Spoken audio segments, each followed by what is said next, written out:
Good afternoon, everyone. I want to welcome you to today's program. We'll just take a brief moment, make sure everyone has a chance to log on. If you want to put a note for us in the chat, we'd love to know who you are, where you're zooming in from. So feel free to put something in the chat to say hello.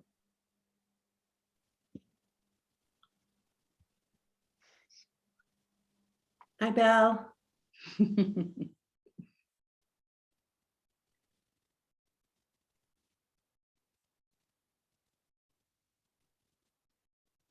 Good afternoon, everyone. If you're just logging on, I want to welcome you to the program. We'll take just a brief moment, make sure everyone has a chance to log on. I was saying earlier, please feel free to put a note in the chat. We love to know where you're zooming in from, so thank you.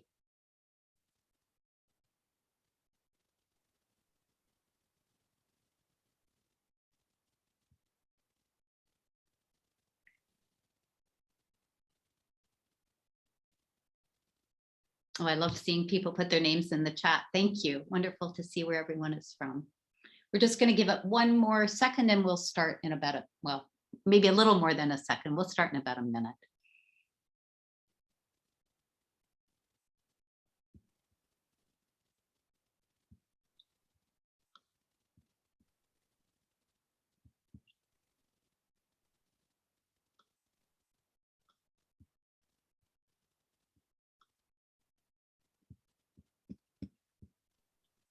Good afternoon. My name is Judy Margles. I'm the director at the Oregon Jewish Museum and Center for Holocaust Education. Really want to welcome everyone to today's program with Portland State University Associate Professor and the director of the Holocaust and Genocide Studies Project, Amanda Byron Singer, who's joining us today from Goerlitz, Germany, where she's participating in Jewish Remembrance Week. Welcome, Amanda, and thanks so much for being here today. Really delighted to be with you. I also want to thank today's partners for this program, the Never Again Coalition and the Holocaust and Genocide Studies program at Portland State University. We have a number of programs that we've planned together over the next 6 months, so please stay tuned. We're going to have them up in our website in the next couple of months. I'll mention one program in particular that we're really excited about. It's going to take place on January 26th in commemoration of International Holocaust Remembrance Day, where we have Omer Bartov from Brown University. He's going to be in conversation about the use and misuse of the Holocaust in American life. Our mission at the museum is to explore the legacy of the Jewish experience in Oregon, teach the universal lessons of the Holocaust, and provide opportunities for intercultural conversation. We challenge our visitors to resist indifference and discrimination and to envision a just and inclusive world. All of our virtual programming, including today's event, recordings of past events, are offered without charge. We're always grateful for any donation you might make to support our work. On that note, we're actually one of the nonprofits chosen for the Willamette Week's Give Guide this year. We'll post that link in our chat, and it's an easy way for you to donate. You're going to find information about all of our upcoming programming, membership opportunities, and donating on our website. In addition to our 3 core exhibitions at the museum, we have exhibitions about the Holocaust, discrimination and resistance in Oregon, and the Oregon Jewish experience. We are also hosting an exhibition right now about Lawrence Halprin and his Portland fountains. That continues through late November. Sunday, December 12th, we're opening our long-awaited exhibition To Bear Witness, Extraordinary Lives, which features the stories of 14 refugees, survivors of genocide, that found safe haven in Oregon. So today, as I'm sure you know, is the anniversary of Kristallnacht. This was the night, November 9th, 1938, 83 years ago, that the Nazi officials ordered the destruction of all Jewish businesses and synagogues in the Greater German Reich, which included Austria and part of Czechoslovakia. The name Kristallnacht translates as Night of Broken Glass, and that's in reference to the broken glass that filled the streets after the windows of Jewish-owned stores, buildings, and synagogues were crushed. One night exactly, 1,000 synagogues were razed, 7,000 Jewish businesses were destroyed, nearly 100 Jews were murdered, 30,000 Jews were imprisoned in concentration camps, where they endured extreme brutality. So let's turn now to Goerlitz, Germany, where Amanda is today. We've actually allotted time for your questions, so please do use the Q&A tab at the bottom of your screen. And just by way of introduction, before we hear from Amanda, I just wanted to tell you a little bit about Goerlitz, and you're going to hear more as Amanda is speaking, but it is a city in the German state of Saxony. It's the easternmost city, which is on the border with Poland. So it's about 60 miles east of Dresden, 40 miles north of the Czech city of Liberec. Jews have actually had a presence in Goerlitz for nearly 1,000 years, but there have been 2 periods of settlement where they have been persecuted, murdered, or forced to flee.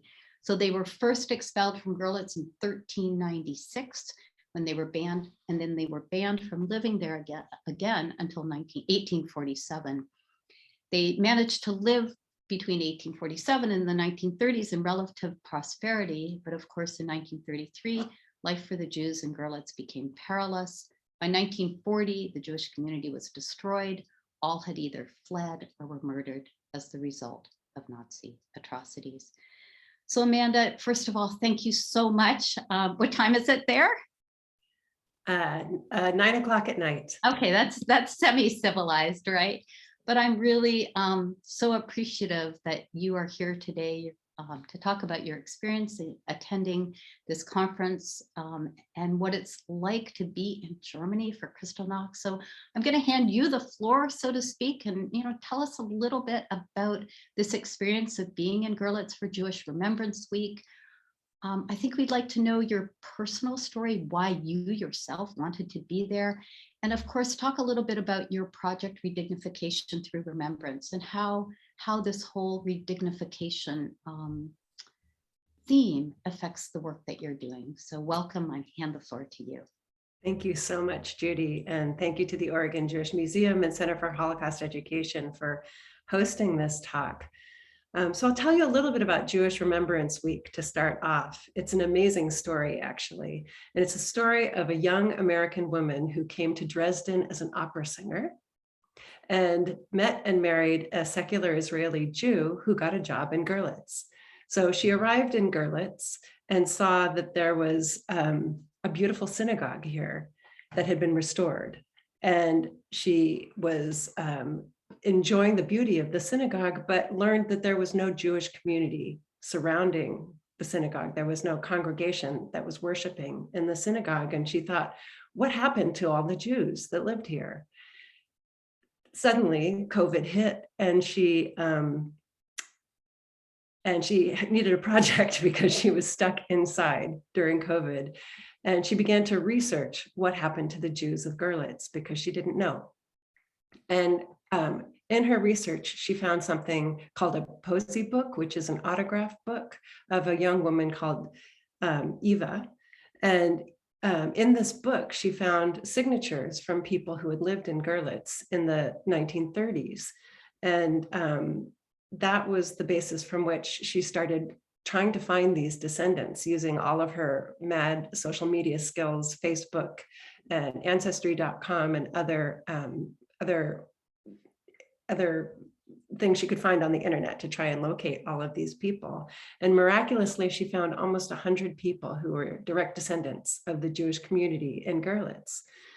So in that process, she decided that she wanted to invite them all to Goerlitz, to Germany, to celebrate their heritage and to be restored in the Jewish community here in Goerlitz, or to be maybe even the conduit for a new Jewish community to emerge, to avail themselves of this gorgeous synagogue. And so she brought, not all 80 or 100 people came for Jewish Remembrance Week, but she created a week of activities really and truly single-handedly to commemorate Jewish life in Goerlitz. And it was surrounding Kristallnacht, and also the week of this past week was also the date that in 1941, the remaining Jews that hadn't left Goerlitz were all rounded up and taken to a concentration camp. And So this is the week that is happening here, which is just amazing. It's the first time in this part of Germany where there's been any commemoration of Jewish life. Most of the people of Goerlitz have never met a Jew. And all of these people who've come this week are here to reclaim their stories and reclaim their identity through various different ways and to celebrate Jewish life. And one of the things that's also interesting about Goerlitz is it's one of the most radicalized right-wing areas of Germany. And it also is a place that has a lot of influx of refugees from Syria and elsewhere. And so there's this glaring need to reclaim this complex history and to recognize that this is a place that has historically had a strong Jewish community and deep Jewish roots. And so this is this amazing experience that's happening this week. So the question is, why am I here, right? I'm not from Goerlitz. I'm not a descendant of the Goerlitz Jews, but I am the descendant of Jews from Frankfurt. My mother was born in Frankfurt in 1935 and left right before Kristallnacht with her parents. And ultimately her grandparents were also able to leave. And about 13 years ago, I had an amazing experience of participating in a German-Jewish dialogue in Berlin. And during that time, I met a woman, Tamara Meyer, and we became fast friends and have stayed friends over the past 13 years and shared in each other's lives in all sorts of complicated and beautiful ways. And she is from Goerlitz. And her family owned the Kaufhaus Toczek, which was the department store in town in the 1930s. And she has been involved in legal battles in the 13 years since I've known her to try and reclaim that real estate.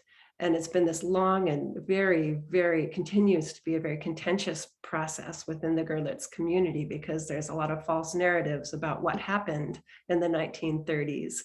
And even though she has won the property in a legal battle, there's still a huge amount of pushback in the press and in the local community. So she was understandably nervous, as was her mother, Ursula, who grew up here in Goerlitz and is still alive, living in Washington, D.C. Very nervous about Tamara coming here for Jewish Remembrance Week. She said, whatever you do, don't tell anyone you're a Jew. And so Tamara and I were speaking, as we often do, and she goes, it's too bad you can't come. And I said, well, maybe I can. And so I decided to come as an observer, and I was one of 3 or 4 observers that came to be part of this. I came in support of Tamara and also in service to research that I do, which is studying the restoration of dignity in the aftermath of atrocity. And that research interest was born out of my own family history and the own complex narratives that emerged within my family about understanding how the Holocaust has impacted us and what it takes for us to feel restored. And my research interests are sort of in the broader umbrella of peace and justice studies, and I teach in a program in conflict resolution, looking at violence prevention, peace education, peace building, and also atrocity prevention, trying to understand how the work that we do can shift the nature of atrocities in the future. So that's a little bit of background about why I'm here. Right. So. No, that's wonderful. Thank you. Yeah. And I think the first thing I'd love to talk a little bit about, because it is Kristallnacht and you were at a commemoration last evening. I'd love to hear a bit about that, but it really struck me. You said last week when we were talking in advance of the program that in Germany or in Saxony, I'm not sure whether in Germany across the board, but that more you're hearing Kristallnacht called a national pogrom rather than Kristallnacht. I was absolutely fascinated by that. There is this, I won't do justice to the German words, so I will only speak in English, this German expression of working off the past. And for those of us who were fortunate last year when we had Susan Nyman, who lives in Berlin, speaking about this notion of working off the past, essentially means, that the Germans have really tried to confront their past. So somehow I see this, calling it a national pogrom, as really furthering the response of Germany post-Holocaust to really reconcile with what they have done. This, and I think this works into your redignification project. So it's sort of a lot of talk on my part. And the question really is, what's it like to, tell us about observing Kristallnacht, tell us about this national pogrom. Right. Well, it's true. It's called the Reich Pogromnacht. So there's a recognition that it was the Reich that did this pogrom on this night. I've also heard it called the National Pogrom Night. I've also heard it referred to as Kristallnacht, but not as frequently.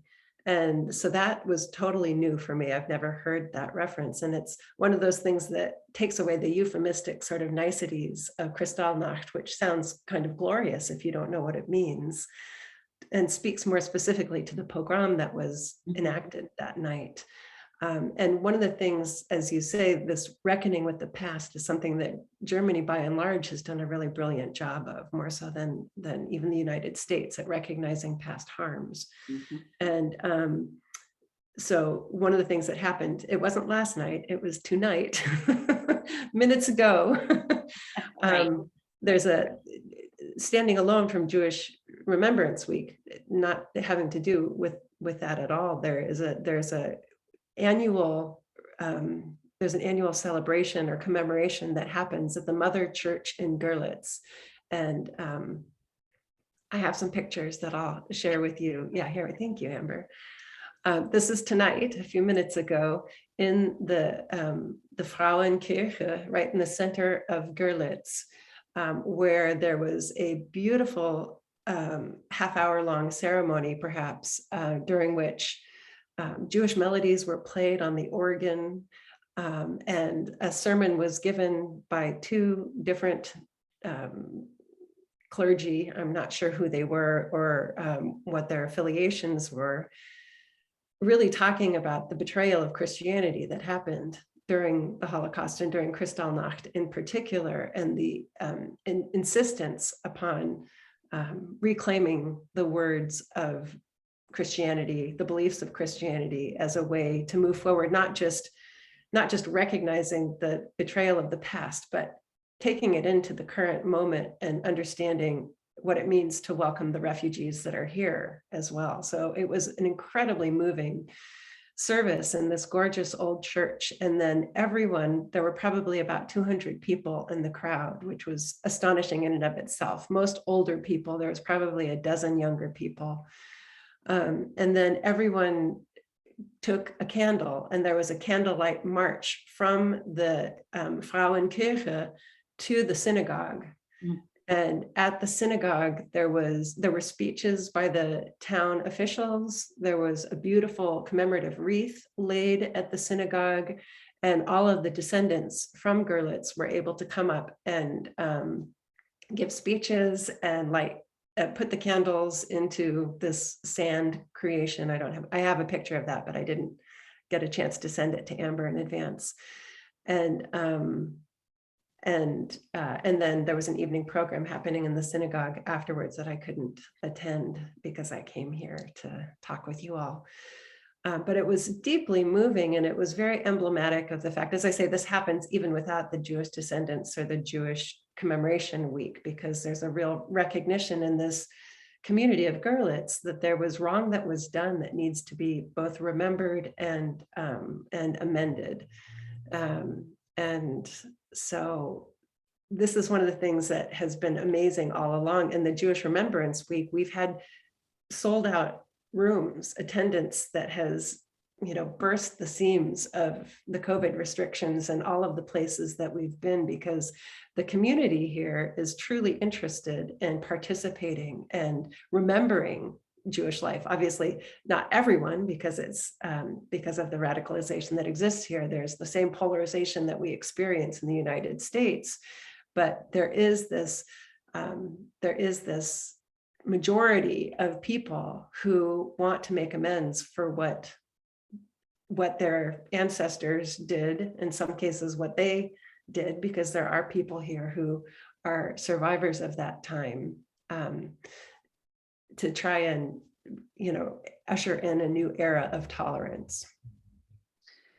It's absolutely fascinating. I mean, I think we can't repeat enough to those listening in who might not be quite aware that Saxony is the center of right-wing politics in Germany.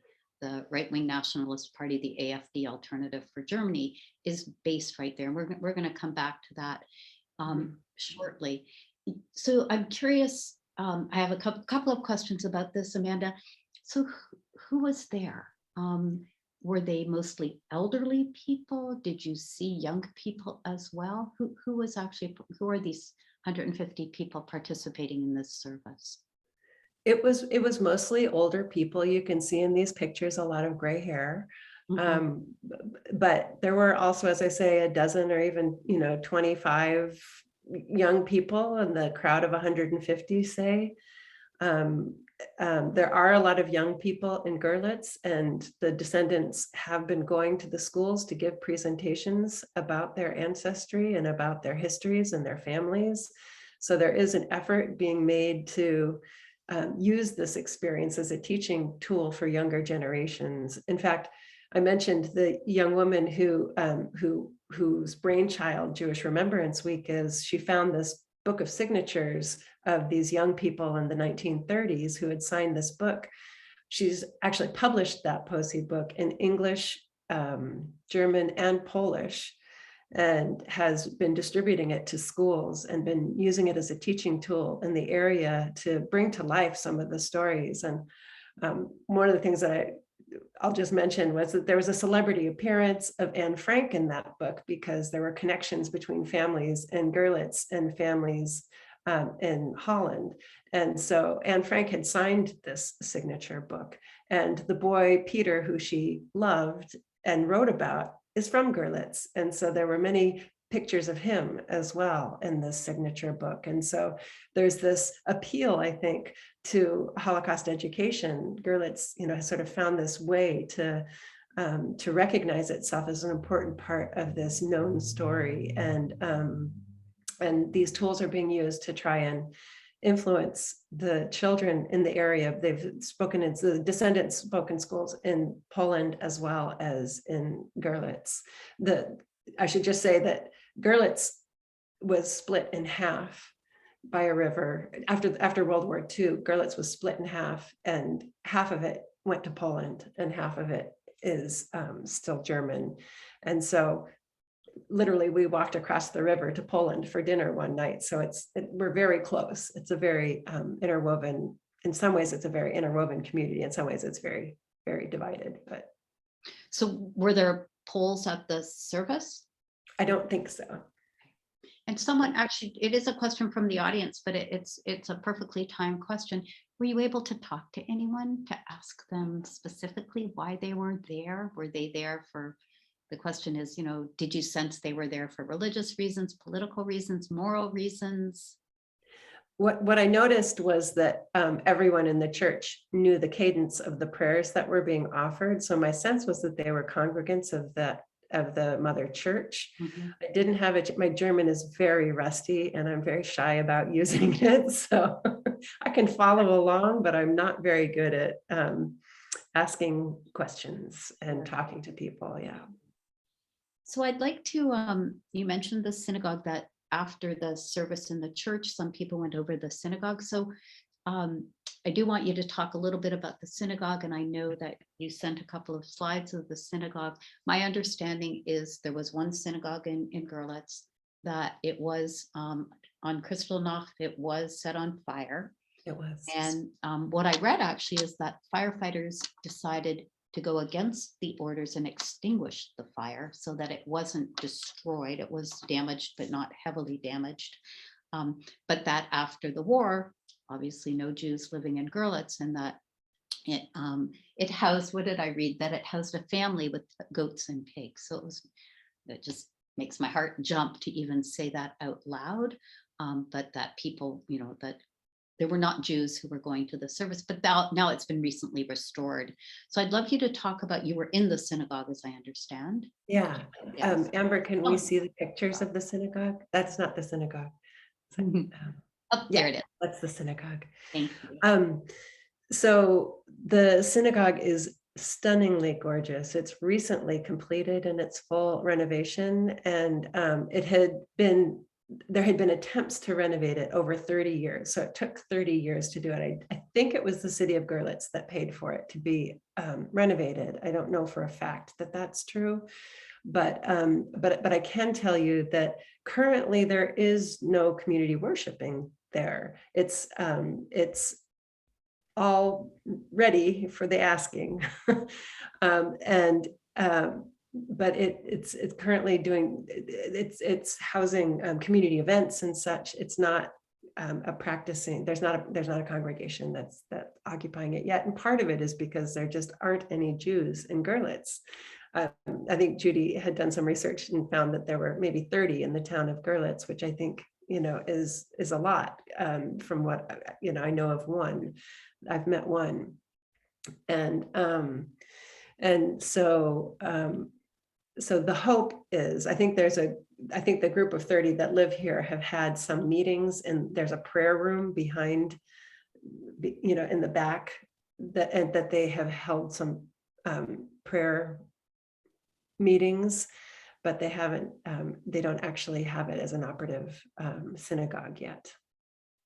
And one of the things, getting to the topic of dignity, one of the things that my friend Martina Emme, who is the founder of the One by One Dialogue project that I did in Berlin, she came as one of the observers, which was lovely. And she weeps every time she's, just from her own conscience about her country's history, she weeps every time she sees any of us and thanks us for coming. And she's like, I want you to stay. I want you to be part of this community. Please come back. Please come live here.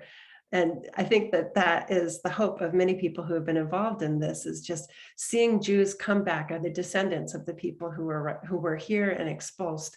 How beautiful to have those people back, and the sort of bittersweetness of having us here fulfills that need for many Germans, even if it's a temporary fulfillment of that need. So the hope is to bring that back. I see a question about the DDR, and I think that the Kristallnacht celebration that took place tonight has happened since the DDR. Yeah. Anyway. So just so I understand, the synagogue has had this utterly beautiful renovation, as you've said, but there aren't services. How is it used? I don't really know. I think that they're sort of clutching at straws, and I think that's probably why Lauren Lederman, the young woman who planned Jewish Remembrance Week, had this sort of surreptitious goal to restore the Jewish community and to bring Jews back to Goerlitz to be congregants of this beautiful synagogue. So that's a lovely segue. And I just want to remind everyone, please do put your questions in the Q&A. We do want to get to as many as possible. It is a good segue to the Stolpersteiners. So I'd love you, I won't even, I'd like you just to talk about this experience. You described a very emotional experience of the laying of the Stolpersteiners. So if we do have, there it is. I'll just ask you to describe what these are and what you observed. Yes. So this is a project that started in Berlin, and they're brass plaques that have been inserted into the sidewalk in front of Jewish residents and businesses to remember the people who lived there. And it's part of, I haven't really quite gotten into talking about the redignification piece, but one of the things that is such a deep part of restoring dignity is remembering and validating the belonging that Jews had within the culture.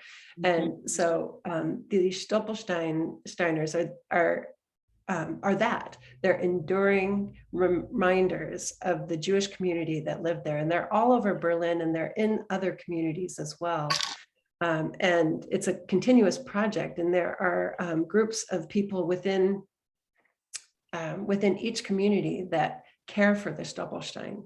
So today, in fact, there was another lecture that I didn't have a chance to go to that was about specifically how they go about the cleaning process and who does that cleaning process. But every community has a director or a coordinator who's in charge of making sure that they're clean and that they're well preserved.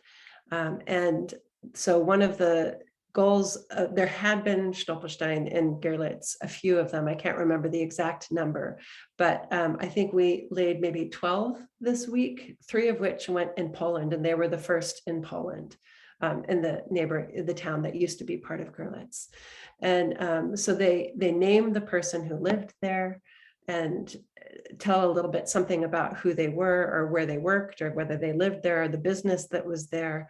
And they're easy to miss unless you're looking for them. So they're not obstructive in any way. They just are reminders. And Amber, if you can show the other slide of the Stolperstein. It's with yeah, that's the one. So this is my friend Tamara's Kaufhaus, the Toczek Kaufhaus in Goerlitz. And the picture on the right, you can see the glorious staircase that goes up, just this gorgeous building, very much ahead of its time in its the beauty of its architecture. And on the left, you can see me standing in front of the Stolperstein that has been laid. And there was a ceremony with dignitaries from the US consul in Leipzig that were there, and the USA charge d'affaires for the Germany project was there. There were dignitaries from all of Saxony that were there. There were film crews. It was a huge event inside of the Kaufhaus. And Stolperstein were laid for my friend Tamara's mother, who was born there, and her mother and father. And as I say, it's just a very beautiful and unobtrusive way to bring people's attention. And one of the things that was amazing was that we happened to walk past it like 3 times a day on our way to other things that we were going to. And every time we walked past, there was a crowd in front of the window, either looking at the Stolperstein, reading the inscriptions, or the picture of the window here shows Lauren Lederman, this young woman, had put in a display of objects that she had found from that era. And there's hangers, you can kind of see the hangers hanging in the window from the store. There's actual furniture, and she, hand calligraphy tags and the style of ancient script. And, it's just this very beautiful installation with posters about Jewish Remembrance Week in the window. And every time we walked past, there was a crowd of no fewer than 5 people, sometimes more, reading, curiously looking at them, looking at the Stolperstein, very engaged with what was going on. It was just a very powerful thing. Usually I was with Tamara, and so she was just completely undone because of her own sense of still not feeling welcome in this community, and because of the continued and antagonization that's happening with some of the local folk. So it was just stunning to see the level of response that people had to these Stolpersteins. And again, just to make the point, so the artist who kind of spearheaded this whole project, his name is Günther Denning. And as Amanda said, the Stolperstein can be found throughout Europe: Berlin, Paris, Vienna, Rome. And for those of us who have seen them, you're right. You just kind of come across them, and it is kind of like a knife in the heart. They're extremely emotional. But I think the point, I just wanted to make the point that is inherent in what you're saying, that these people who are reacting to them, and mostly when you see people throughout Europe, of course, they're non-Jews, right? These are, because Europe is largely, there aren't a lot of Jews living there. We're talking about how many in Goerlitz.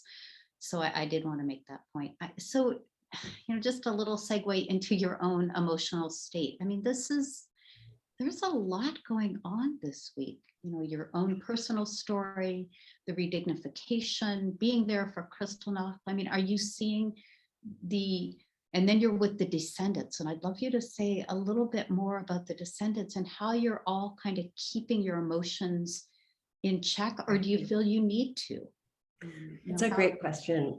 There's several questions in the chat about perpetrators and their involvement in this. And this is not an event that has woven perpetrators in. It's something that's really focused on Jewish commemoration. And the one-by-one dialogue in Berlin was one that had a lot of involvement of people, descendants of Nazi perpetrators. And so there are events that do this. This one is not deliberately working toward that end, because the goal is really the part of this redignification process that I want to speak to. And so, so the people who are here are from all over the world, from Norway and Argentina and the United States and Canada and New Zealand. I mean, just all over the world. And a lot of them have been to Goerlitz before, and some of them have never been here. Some of them didn't even know that they had these ancestors until Lauren Lederman contacted them and began this conversation. So it's a huge discovery process that's happening. I'll say just really quickly, one of the women who's here, her name's Judy Margles from Florida. Her great grandmother is named Amanda Hannes, which was, I didn't even know that there were Jews called Amanda, like that. I didn't know that name. So she just clung on to me. She was like, "You're here, Amanda. It's a sign. It's a sign that you're here." And one of the things that I've been interviewing all of the participants about their perceptions of redignification, like what is it, what is it that draws them here? What is it that drew people here? That the US consul actually paid for most of their flights to come here. And to be part of this project, which was, I think, a beautiful gesture on their part, just recognizing the importance and the rarity of this kind of a experience. And many of them speak about this feeling of this need to be accepted and to feel a sense of belonging in this community. And part of that belonging is scaffolded by the group that's actually here, the community that people have found together, because they obviously haven't known each other, and their grandparents in many cases were close friends. In fact, Amanda Hannes, who died in the concentration camp here in town, the story that Judy had about her was that she had died alone. And then she learned that one of these other descendants' grandmother was there too. And she's recrafted the narrative in her own head, whether it's accurate or not, that they were together and they were caring for each other in this concentration camp. So, I mean, those are the kinds of amazing redignification processes that are happening in just this reweaving of narrative into these stories that are still horrible, but not alone, not as desperate. So people in this community that has been created this week have found incredible sense of validation and redignification, the sense of integrity, belonging. These are some of the words that are coming up in my interviews with people. And I was just going to say something and I lost my train of thought about it, but it's a very powerful process to watch these relationships build, because as I say, they didn't know each other, and they're finding these stories that connect their ancestors in this way that has great meaning and gives them great solace. I remember what I was going to say. At that Stoppelsteiner laying at the Toczek Kaufhaus, all of the descendants, it was, as I say, all these dignitaries were there, all of the press was there. And Lauren Lederman invited all of the descendants to come up to the front and just be visible. And they stood in an arc And as they stood there, I watched them just swell with pride, this sense of like, yes, I'm here, I'm claiming this history, and we are here together to start something new, to start something that is based in belonging and that recognizes the validity of us being in this space here in Goerlitz. And it brought me to tears to see them literally swell with pride and just being recognized. And so there's been a lot of emotions, there's been a lot of tears, there's been a lot of celebration. I think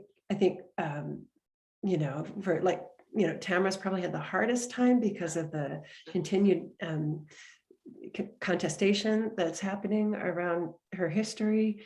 And it's been wonderful for me to be able to be a support person to that, and to be able to just be a witness, really, is what I'm being, as a witness to that, which has been such an honor to be able to just acknowledge the beautiful work that they're doing, and also to help them with my own research, kind of giving words to what it is, helping them find words and sharing the words that I've collected to claim those experiences and to validate those experiences as important. Wow, it's so powerful. And I almost hate to take you back, but I think it is part of redignification to look at dehumanization. And I know you went to the camp, you went to Tomersdorf. Not a camp I was familiar until you mentioned it. So is it a camp open to, sightseeing? And tell us about your trip there, who you went with, were you with descendants? Yes, I went with all of the descendants. It's now I can't remember the sect of Christians. It's a Christian retreat that cares for disabled people and treats it and trains people in ministry. It's a beautiful facility, and there are no buildings that remain from the camp, except there is a memorial. There's a picture, Amber has a picture of the memorial. No, that's the Jewish Cemetery Memorial. It's a stone slab with flowers on it and people around it. I think it's in the, maybe I didn't send it. In any case, so there is this memorial in the center of the camp, or the facility. And the maybe it's Franciscan community is well-versed in the history of what transpired there. And Lauren Lederman did a bunch of research and found a Polish text that she was able to have translated that lists the 55 people who died there from Goerlitz. It was mostly a sorting camp where people were brought from Goerlitz and other areas of Saxony to this camp, and then shipped from there to Auschwitz and some of the other camps. Okay, sorry, Amber, I thought I sent it. No worries. It's just a stone memorial in the center of the camp. So Lauren was able to collect the first complete list, or compile the first complete list, or known list, or maybe it's not complete, but it's at least what we think to be a complete list of the 55 people who died there, including Amanda Hannes, whose memory we were very engaged with this week. And she died of old age. I mean, it's a work camp. It was a work camp. And so people lived in very bad conditions, and many people, as I say, 55 did die, but most of them were sent further. Do you know where they sent to Auschwitz? Do you know where? Mostly to Auschwitz, yes. Makes sense. Was that Can you repeat the name of it? Can you repeat the name of the camp? Tomersdorf, but I don't know if you're going to find the picture. I can, I'll spell, I think people are asking from the audience. So it's spelled Tormersdorf, Tomersdorf is the name of the camp. Had you been to other camps? Was this your first visit to a camp? Or I guess I have been to other camps. I'm just emailing this to Amber. We'll see how that works. I have been to other camps. I was at Ravensbrück outside of Berlin. And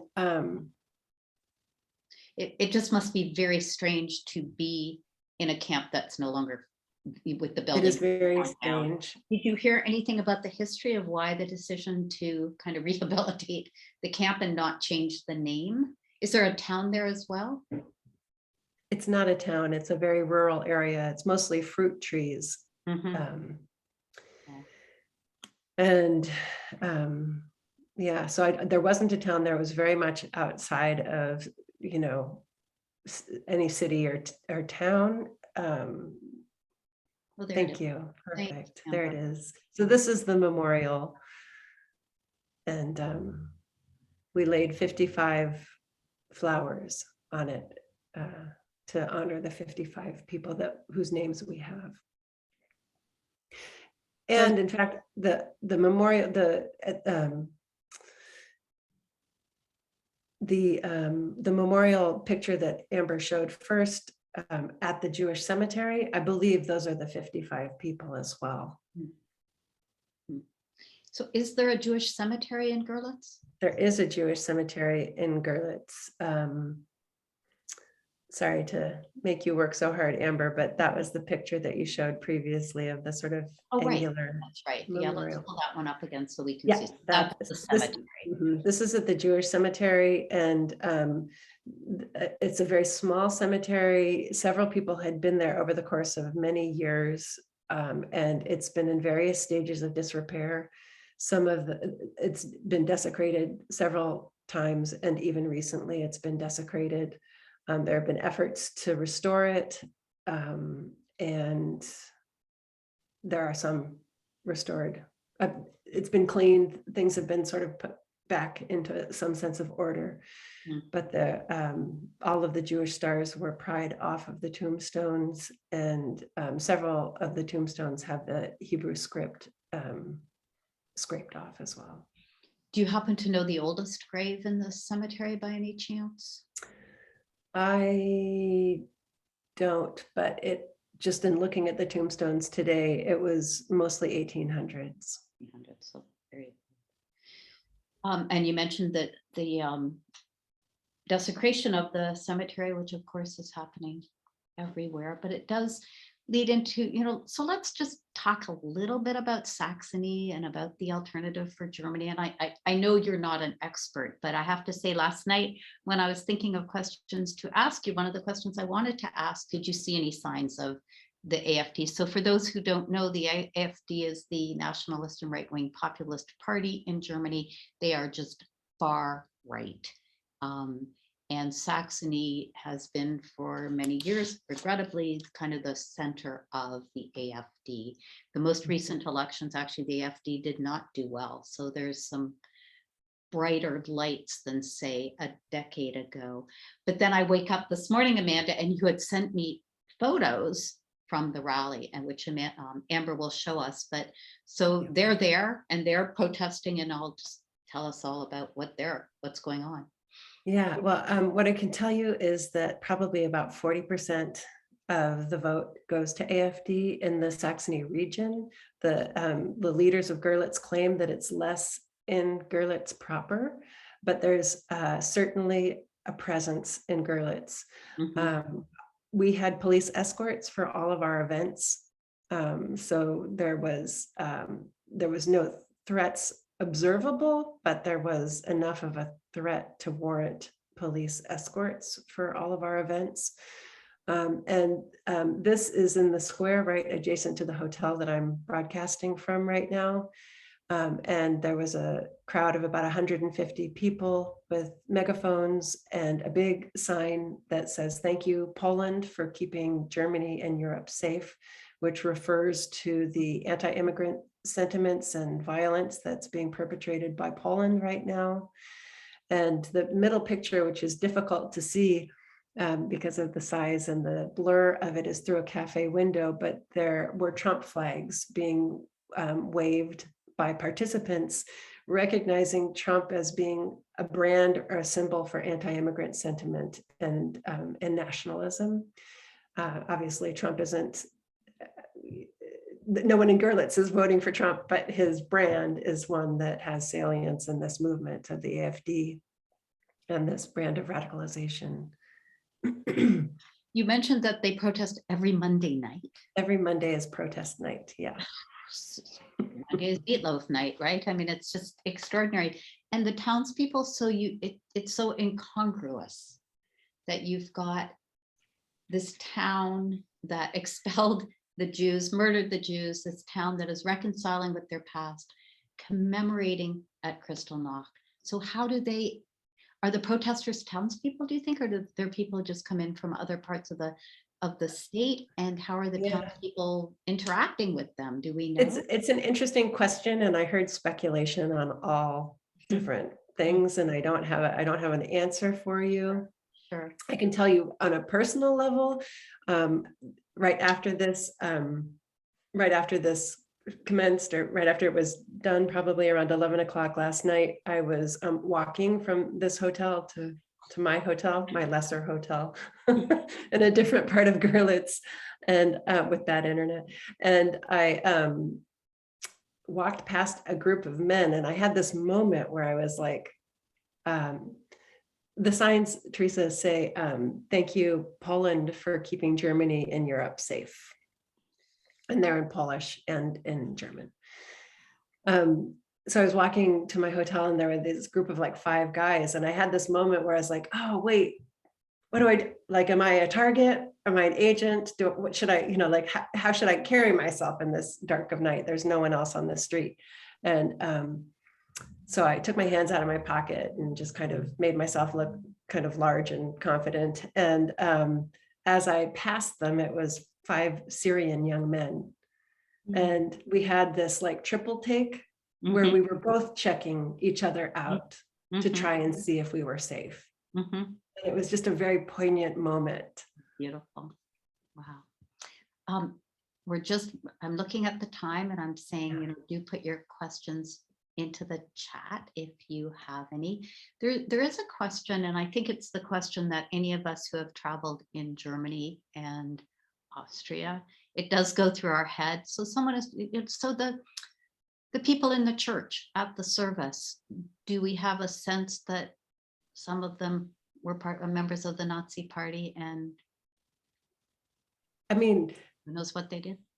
I have a long story that I don't have time to tell, but yes, everyone was. I mean, everyone was part of the Nazi Party, or at least Hitler Youth, or, if they're here and if they're of a particular age, then they had some involvement. My friend Martina, Emma, the one who was came up with the one-by-one dialogue process, her father was 16 when the war ended. It's not like he was a war criminal, you know what I mean? Even though she has this incredible guilt for her country, her father was 16 when the war ended. But he was also in the Nazi Youth, because the Hitler Youth, everyone was in the Hitler Youth. They had to be, in order to play sports or do anything else that they might wish to do.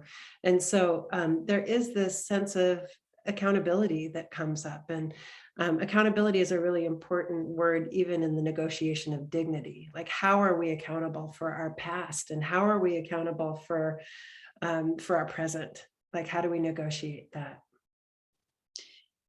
Did you see anything direct that would suggest anti-Semitism? I haven't seen anything direct. That it's very much the topic of conversation, and a lot of the dignitaries speak emphatically about and yes, a lot of the town and local dignitaries have been part of these events as part of Jewish Remembrance Week, and they all speak very passionately about the need to address anti-Semitism. Both the American Embassy, the American Consulate, and the Saxony, or the dignitaries that have been part of it, speak very passionately about the need to continue to address anti-Semitism, not as a thing of the past, but as a thing of the present. Got it. Great. Thank you. Well, someone wants you to use your wisdom and your brilliance and look into your crystal ball, and how do we, so the AFD, there's a lot of a lot of us talk a lot about, the parallels to the Nazis with with whether it's the AFD or what we see going on in the United States. And we're all a little shy about making these parallel judgments, but someone is just asking, it is a new version of hatred. How do you suggest we combat it? Well, I think that what I'm seeing here, which is the same as what I'm seeing in the United States, is just this very, very severe polarization. And so, as a conflict resolution scholar, I really believe that that's what we need to do, is just not hate the haters, but figure out how we can bridge that gap. Like, what is it that we can do to bridge that gap? And there's no, sadly, magic pill, but there is effort. And I think that the brave descendants who've come to Goerlitz are doing that. They're part of the bridging the gap. If there are no Jews here, then how do we combat anti-Semitism? So the incredibly courageous descendants coming back and being visible, being part of this conversation, holding the leadership of Goerlitz accountable for this history and for the reconstruction of a Jewish community, or at least the accommodation for one. I think that kind of bridge building is how we make change, not by sensationalizing the radicalization, but by sort of reweaving the fabric of society in such a way that we have connection, we have relationships. And again, in the research on redignification, that word came up so much, how building relationships. It's not just about belonging, it's the work of building relationships that is central to the task. And there is a question from someone, I think you covered it, but maybe you could say it again in a little different way. So when you are, when you're thinking about this healing process, and how do we move forward when we're really there with people who were youth at the time, like how, and let's get this word redignification into the conversation again, but what's it like to be there with these people who were, on a daily basis, we know what they went through. So how do you do that? It's just these difficult conversations that we need to be having all the time. Well, I like having difficult conversations. So it's, to me, that's a gift. It's an honor to be part of these difficult conversations. And this young woman, Lauren Lederman, is such a testament to what one person can do to try and create that change. Like she saw a need and she filled it. She found a way to do something incredibly dramatic. As an opera star, she has incredibly dramatic at her fingertips, mm-hmm. And she's done something very dramatic that literally she did single-handed. I mean, she found a lot of support along the way, obviously, but it was her vision that was brought to bear here. And if anything, that's the inspiration I'm walking away with, is how much she's been able to do. She's not a historian, she's not a scholar, she's not a Jew, she's none of those things. And she saw that there was a need, and she committed herself to meeting that need. And that has been such an inspiration to me. So impressive.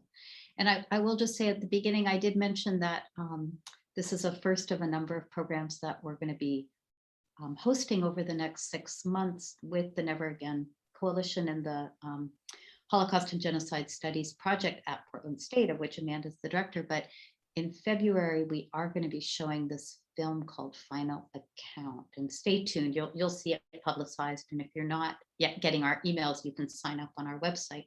But it is this extraordinary film of conversations with perpetrators. So we will be really digging deeper into this conversation. I think we have time for one more question, and let me take a quick look. All right. Well, someone is just asking, is there a role for American Jews in supporting Goerlitz, the efforts happening in Goerlitz or around other places in Germany? I'm sure there is. I don't know. I don't know what the next steps are in Goerlitz, but I think that just opening up the possibility of how to revitalize communities that have been devastated, that's a great conversation. And it is, particularly since the Germans are such willing partners, right? Exactly. You do feel Any last questions from the audience? I'll give you one more second, and if not, Amanda, thank you so much.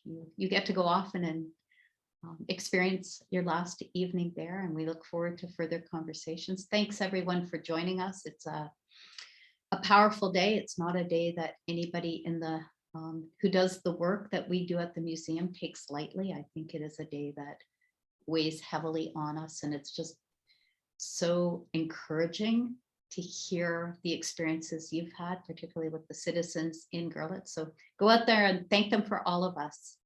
Thank you, everybody. Look forward to the next time. Take care. Thanks, Amanda. Thank you. Bye. Bye-bye.